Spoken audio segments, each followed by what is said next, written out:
Okay, welcome everyone to our afternoon panel on clean energy issues and opportunities. And I'm very excited about the four-person panel we have today. I'll be your moderator of sorts. First, I'm going to introduce Matt Neumann. Matt is the owner of SunVest Solar, based in Pewaukee. He's been working in real estate development, home building, and solar development for over 10 years. Matt joined his father, Mark, in business developing single-family conservation subdivisions throughout southern Wisconsin in 2004. In 2007, Matt partnered with Tim O'Brien to start Tim O'Brien Homes, which is dedicated to building Energy Star and Green Built certified homes, and is now one of the largest building companies in Wisconsin. In 2009, Matt started SunVest Solar, a national solar developer focused on achieving American energy independence through market-driven environmental stewardship, most recently ranked as the 26th largest solar developer in America. So welcome, Matt. Matt doesn't have any slides, but here he is. And everyone noted from the earlier panel that the mic is a little weak, so you got to talk pretty close to it. So thanks. All right, well, good afternoon, everyone. Is this on? You hear me all right? Closer. Holy cow, I feel like I won't say it. Anyway, well, thank you guys all for coming. The room is obviously still filling in here. Probably people are finishing up lunch and things. So I'll start with something that is probably better if the room isn't filled. But in this, we were an intervener in the rate case with We Energy specifically, not MG&E and not WPS. But it was quite a learning experience. And one of the things that Tyler asked me to comment on was that experience that we had as a private business joining as an intervener in the rate case. And so as a way of starting, since it's after lunch, and usually after lunch I like to take a nap, or at least I mentally take a nap, I'm going to start in a way that hopefully will keep you guys awake. But have any of you ever been in a situation, and I need to know this answer before I give this introduction, otherwise it won't be funny at all. How many of you have sat down at your desk or at your house and either written a letter to the editor or some email in response to something that you're completely frustrated with, but then before you send it, you give it a second thought and don't actually hit the send button? So show of hands. Okay, then this joke might actually work. So in October, this was, we didn't really know what we were getting into, still don't totally understand the process, but I sat down on my computer one morning. This was before Christmas. I actually dated it October 10th, 1964. That's part of the humor. And the title of the letter is called A Christmas Wish List for Wisconsin Utilities. As you might imagine, it was targeted at one specifically, which we were an interviewer with. And I should also clarify before I read this that I did not send it out because I was worried I didn't really want it in writing somewhere, but it was a little entertaining around our office at least. And it is targeted specifically at investor-owned utilities. So I'm sure that there are utilities here represented here. This just happened to be the situation we were in. It is not targeted at co-ops or other municipal-owned utilities, which are not-for-profit. So here's a letter. Dear Santa, I feel we've been a really good business this year. We've achieved fantastic grid reliability and customer satisfaction ratings, some of the best in our industry, as a matter of fact. We're looking forward to and preparing for yet another record year of profits in 2015. As such, I feel that I've earned the right to ask for a few of the following gifts this year. Number one, I may have some competition soon. So please allow me to restrict my competitors' ability to finance their products so that consumers don't really have the option of purchasing from them instead of me. Number two, that was the comment in the rate case regarding third-party ownership being restricted. Number two, I'd like to make sure that even if someone is still able to purchase a product from my competitors, that I can still make money even though they're buying it from someone else. So please charge my customers a tax on that purchase each month so that I make money on them whether they use my product or not. That, of course, correlates to the solar tax or demand charge, depending on how you like to say it.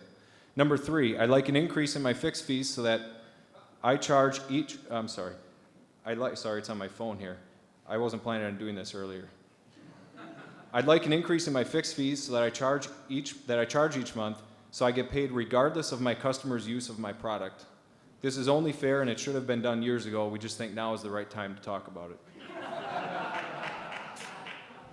Number four, just in case someone is crazy enough to buy a competing product after 1, 2, and 3 above, please allow me to do a monthly net metering true-up with them so that in the summer months I can pay them 1/3 of retail rates for their monthly net metering instead of annual net metering true-ups. That one's a little more complicated, but if you follow it closely, it is very relevant. Santa, I realize this is a tall order for 1 year, but in case you're in the giving mood, I wanted to throw it all out there and see how much you can fit down the chimney this year. If you bring me all these gifts, my promise is that I'll continue to offer a reliable grid and limit any annual rate increases to 2.5 times the rate of inflation, since that's the amount my customers have gotten accustomed to. In case you read that internal report we had done in 2009, I added this later, by the way. In case you read that internal report we did that stated the value of solar was 15 cents per kilowatt hour, which is 25% higher than the retail rates at the time, well, that's not accurate anymore. Solar has decreased in cost by 70%, and my rates have increased at 4.7% per year. Therefore, I'm certain that if the study was repeated today, the value of solar would be much less, like 40% lower than the retail rates, which is why my wish list above is reasonable. I realize that doesn't seem to make sense. It's counterintuitive, but just trust me on this. I'll forget some of the rest of this, but at the end, it says, "It's been a great year, Santa. I'm anxious to see what you put under my tree this year. In the meantime, I'll continue on carrying the message of fairness to all my handcuffed customers and hope they don't figure out how to get them off our grid before we open our gifts this year. Merry Christmas." And then, of course, I signed it, not my name, but a Wisconsin investor-owned utility. P.S. Sorry this letter arrived 50 years after it was drafted. I've had it on file for a while in case competition ever became a reality. Anyway. I share that only because I figure we need a little time filler where people are shuffling in, and it's not on a slide, so no one can really hold me accountable for it. And hopefully the cameras weren't on yet either. What Tyler asked me to talk about here today was a future for Wisconsin Solar. That's sort of my humorous way of saying some of the frustration that we experienced this year. It was a really tough year. We tried to take it on the best we could, a whole bunch of us, and kudos to all of you who participated in that process. Unfortunately, the decisions were made before we ever even got into the discussion, which is unfortunate, but we learned that. Just a brief little bit about our company so you can understand the background of what we bring to this. We've installed about 10 megawatts of solar in 5 states. Last year we did about 3.5 megawatts of solar on about 200 properties, and that was about a 50% year-over-year growth. Most of that is not in Wisconsin, by the way. It's sad to say, but true. We've recently expanded into New York. We actually, this year, developed a patented product actually right in our office in Pewaukee, which is sort of interesting because I've been sharing this with the legislators when I meet with them. That patented product, we're going to have a decision here relatively soon on where we want to produce it. And it's unfortunate, but I don't think that's going to be in Wisconsin because it's really hard to make a business case to locate a solar manufacturing facility. And I'm going to apologize to those of you who are those companies here. It's just hard to locate here because there's so much more activity going on in the coast. And we have a team of 5 here in Wisconsin, but we have existing operations in 2 other states. The biggest news of the year for Wisconsin, in my opinion, is that we're on the map. We're on the map in some good ways and some bad ways, but if anyone reads the SEIA National Insight, their Insight of the Year for 2014, biggest winners, biggest losers. Biggest winner from a policy perspective was the state of New York. If anyone knows what's going on out there, it's really pretty cool stuff. The biggest loser from a policy perspective, which Brad hit on this morning, was the rate cases in the state of Wisconsin. So there's no question we're on the map. People are watching what's happening here, and they're also going to be watching how we respond to it. And if we roll over and don't do anything, then other utilities are going to be more and more bold. If we actually stand up and try to fight this and create more excitement about the areas that you can still do renewables, I think that will be loud and clear received through the rest of the country. So people are watching us. The other really good news is that the Wisconsin investor-owned utilities, if we were no potential threat to them, they would not have touched solar. So the good news is we're to a point now from a grid parity perspective, they actually can see the exponential growth happening in the nation. They know that Wisconsin's rates are some of the highest, actually I think they are the highest in the Midwest on average. And with that, they recognize they have to try to stop it before it starts. We're a fraction of a percent, but they realize that exponential growth at a fraction of a percent grows pretty quickly. And that's naturally what you saw now. So at least they recognize that we're a viable threat. And then the last is conservatives, I think, are actually opening their minds to solar. And I know that might sound a little bit laughable after how I just kind of introduced this a little bit, but we've had a lot of really good meetings with conservative legislators. Our office is right in the heart of Waukesha County, which is like the conservative beacon of the state. And we've met with most of our assembly folks in the area and a few of our state senators. They're all very, very connected Republicans, and they're very open to the idea. So this is not something that we should go into making the assumption that the right hates it and the left supports it, and until the left gets in control again, we have no hope. That's not what's going on, and I don't think that that's the way that we should approach this.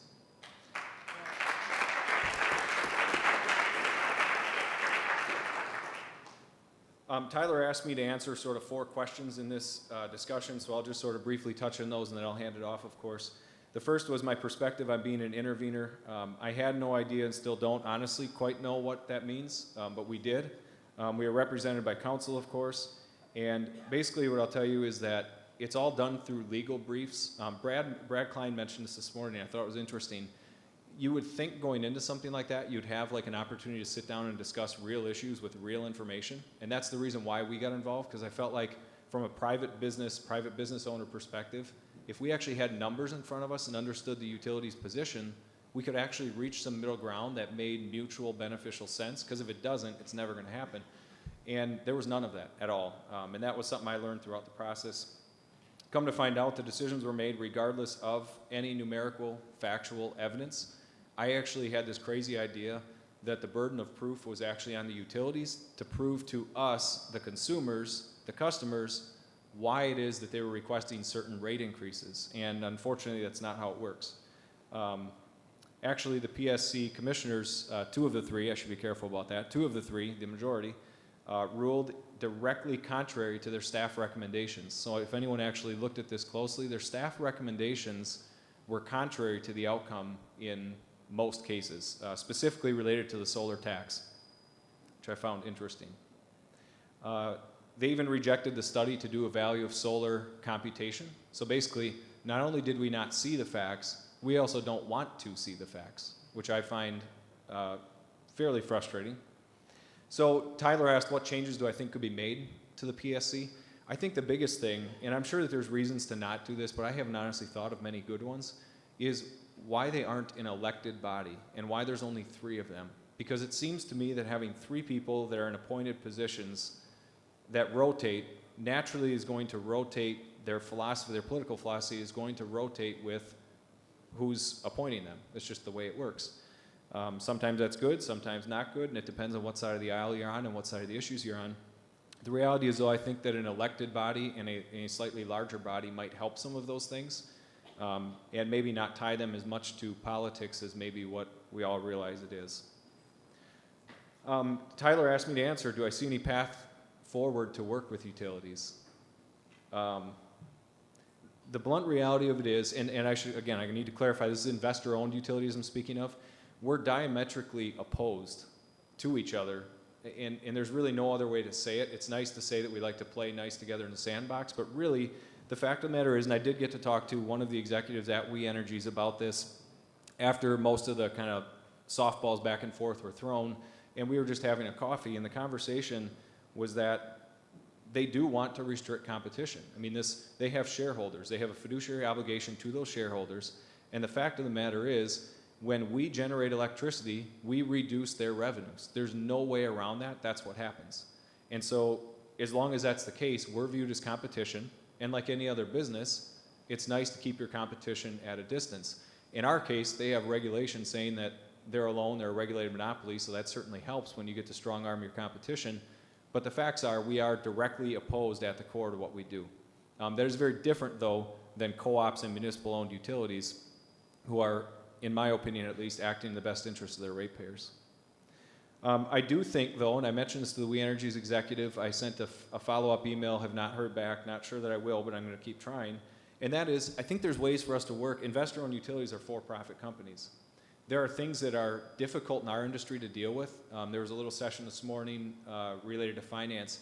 Finance is not that easy to understand in most regards. Tax laws, monetization of tax credits. There's a lot of things that aren't super easy in our industry to understand, but a lot of us are really good at finding customers and building systems.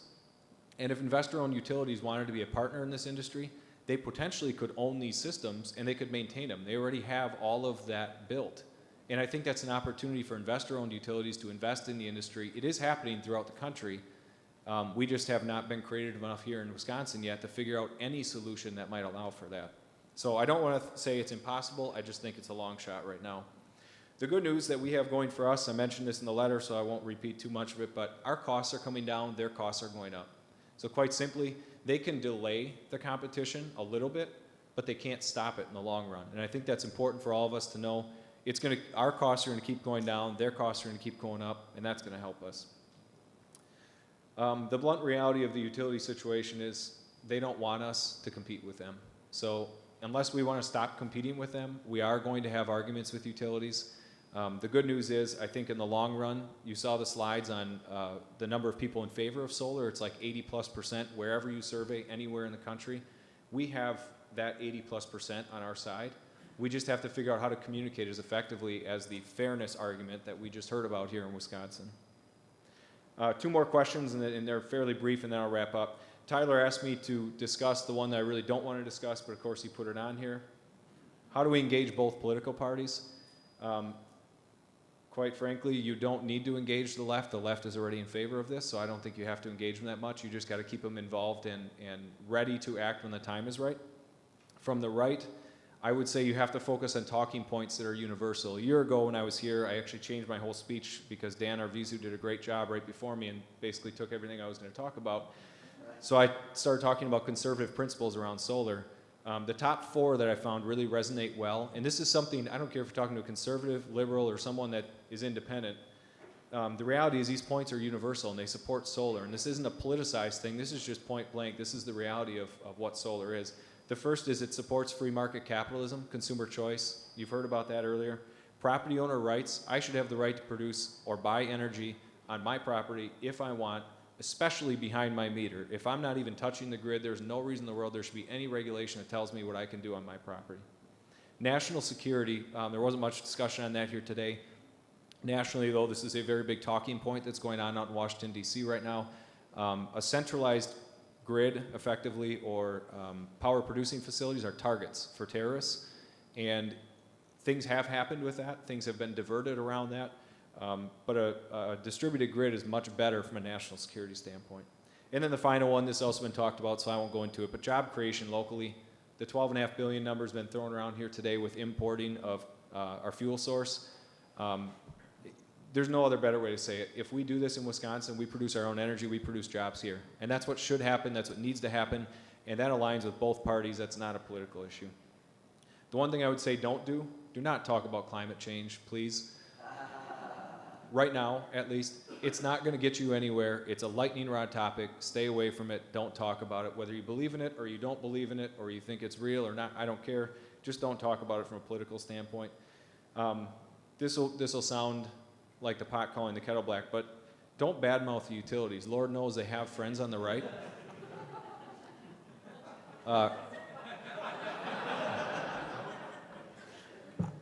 It's not even badmouthing. What you need to do is you need to encourage competition. I believe in competition. So I just don't like their business model. I don't like a business model that guarantees someone a profit. And when you talk about subsidizing solar, I think the biggest subsidy in the face of the planet is regulated monopolies are guaranteed a return. And actually, they get a higher return the more money they spend, which is kind of a crazy business model.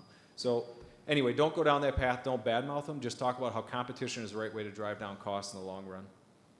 Overall, another thing I found very effective, which is a fun one, is to draw comparisons. If you're actually talking to a conservative legislator, draw comparisons of consumer choice with energy to things like school choice or tax credits for housing. We have a home building company. There's energy efficiency credits out there for home building that they're very favorably supported by the right. Talk about things that directly align. School choice is a really fun one too, because it is literally the exact same issue, just for education rather than energy. And it's really hard to say you're in favor of school choice and somehow you're opposed to energy choice. And so those are just fun things to get Republicans thinking a little bit like, maybe this isn't really a bad thing. Maybe this is something that philosophically I align directly with. I just need to think about it in a different light and get subsidies and Solyndra off the table, because that's what's stuck in their brain. And then the final question from Tyler was, what policies would I like to see in Wisconsin and what is actually possible in Wisconsin? I won't say what I'd like to see because I could be here for an hour more, but I will tell you what I think is possible in this legislative session. And this comes from meeting with legislators, and it comes from my opinion that conservatives can't say no to this, which is why it's going to be kind of fun to go down this path. I think consumer choice related to financing, and specifically I'm referring to third-party financing, but you can't call it third-party financing, you can't call it clean energy financing. It's got to be specific to solar, and I think it has to be very narrowly defined. And we need to allow power purchase agreements, we need to allow leases. It is something that defined correctly and narrowly, Republicans would point blank, they would have to violate their own principles to deny it. And I don't think that they will. I honestly don't. I think that Republicans, in general, I think the Republicans are in control, and I said I wasn't going to politicize it, but it's how we have to get legislation done right now. I think Republicans are very principled in general. You may not agree with their principles, but I think they are principled. And with those principles come free market capitalism, property owner rights, national security, local job creation. And part of that is we need the right to finance things on our own properties the way that we see fit. And I really believe that can happen. I think the clean energy bill that was circulated right at the end of the last session, it casts a little bit too wide of a net. So what we've all got to put our heads together on is how can we get some win? We know we've had a lot of losses recently. How can we get some momentum, some win? And I think a narrowly defined solar finance bill, and I don't mean to segregate out biomass or wind or any of these others, but a narrowly defined solar bill for financing I think has legs and I think it can work. We just have to make sure it doesn't get too wide that it creates objection. So with that, I guess I'll wrap up and take questions later, but pass it on to...